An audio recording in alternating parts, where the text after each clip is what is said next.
Okay, so I'm just gonna try this angle. We're gonna see how this works out, because I have noticed my last couple of videos that I have done,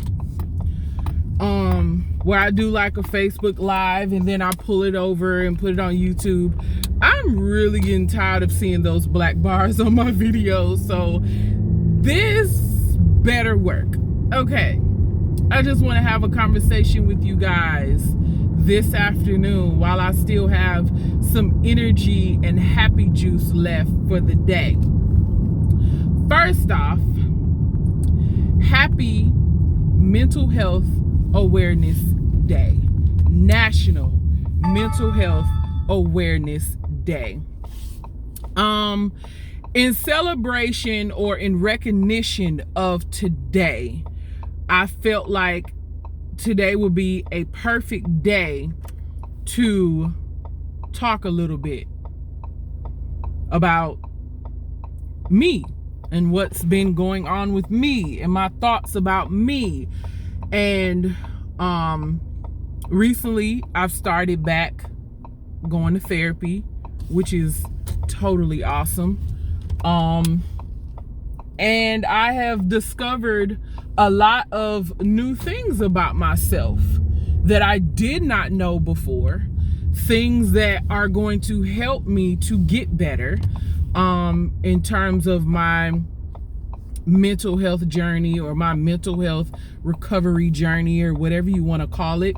But I seriously wanted to use this video today to talk about fear, to talk about boldness, to talk about how I feel like I have held myself back from so much in life because of my fears, because of being uncomfortable in my own skin, uncomfortable in my own self, because of what people might say or what people might think, and how I want to make everybody happy, how I want to fit in with everybody, how I am not good enough to be me. I'm sick of that. I'm so tired of feeling like that. And it's like the really sad part is, whenever I think about being myself or doing me or breaking out of my skin, I always think of this one person. And it's such a shame. It's such a shame, because this person is not even in my life anymore. And I feel like anytime that I let this person affect me and who I am or who I'm trying to become, or think back and feel sad about who I was, I feel like, I've given this person too much space in my mind, too much, I guess, credibility to even affect me in that way. But the reason why I think back to this person is because at such a young age, being in high school, being in love, I think back to this person because this was the first person that made me not want to be myself. This was the first person that picked on me about my feet being too big or claiming I can't sing and just little nitpicky stuff. And when you're at a younger age, it's like you're very impressionable,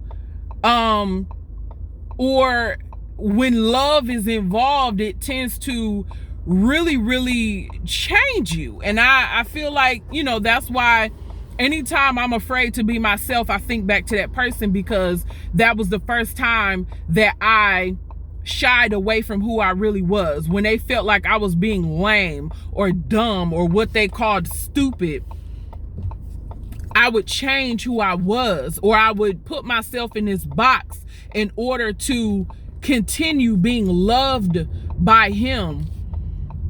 And yeah, so anyways, not saying that he affects me present day, but I'm just saying it's relevant to the story because that's where it started. It started there.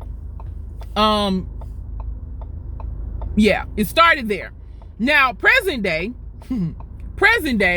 especially in dealing with mental health, especially with dealing with mental health in the Black community, and how there's such a stigma on mental health and what you might be dealing with. People don't want to talk about it, and when they do talk about it, they try to make you feel ashamed about it, or they tell you to pray it away, they tell you to go to the altar, they tell you to trust God, you know, and it's like they're not really giving you solutions that might really work for you. And I'm not saying prayer and going to the altar and trusting God isn't going to work, because of course that's the key to any recipe for mental health recovery. That is the key to any type of moving forward in your life. God is always the key. So don't hear me when I say, I'm not saying that's bad. I'm just saying that's their band-aid for everything. Well, and I don't want to say they as in everybody. I'm just saying, where's the conversation? Where is the uproar to say, let's get our Black and brown children help, you know, therapy. Let's get our Black and brown women, you know, in front of a counselor or a therapist that understands them, that looks like them, to get them that help. But yeah, so I feel like I'm kind of going off on a tangent, but I'm just sharing my thoughts and, you know, how I've been feeling lately. But I made a post earlier today about what did I say? Truth fearlessly. Like, I want to use truth in the form of a verb, meaning I want to start living in my truth. I want to start being like fearless and just brave and bold about what I am going through. And the number one thing, like I said, that I wanted to just mention or talk about in this video is just the fear, like being me, like being unapologetically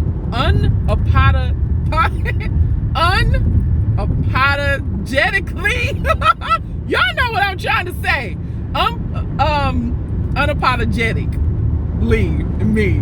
Like, I don't want to explain to anybody this is why I'm this way, and no. And like I put in the post, it's like the trees don't ask permission to bear all. The trees do not ask permission to get naked. The trees do not ask permission to look weak in the eyes of man. They just are who they are. They just do what they do because God told them to do it. I want to be that way. I want to start living like that. I want to start letting my leaves fall and not worrying about picking them up and trying to glue them back to where they don't belong in this season. That's how I want to be. I want to be fearless. I don't want to change who I am, and I want to be brave and talk about my mental health. And the one thing that keeps ringing in my ear, my new therapist, she says, why not share with people how you are struggling?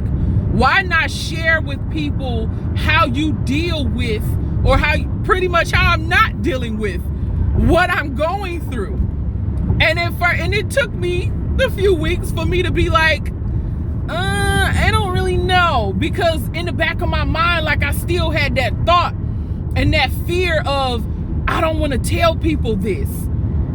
I don't want to. I'm ashamed, because when she told me what I was dealing with, I was just like, oh my gosh, like, no, that's not me. Are you sure that's the right diagnosis? And it was like, I was afraid and I was ashamed, and I was like, this is one more thing that I don't want to be me about. But today, on National Mental Health Awareness Day, I want to no longer be afraid, and I want to show you guys when I'm not okay, show you guys when I'm okay, because this is my story. This is my story. This is what This is the truth that I have to start speaking. Truth fearlessly, or fearless truth, however you want to say it. But this is me, and I am proud, and I love me, and that's that. So yeah, y'all have a good rest of the day, or a good rest of the day.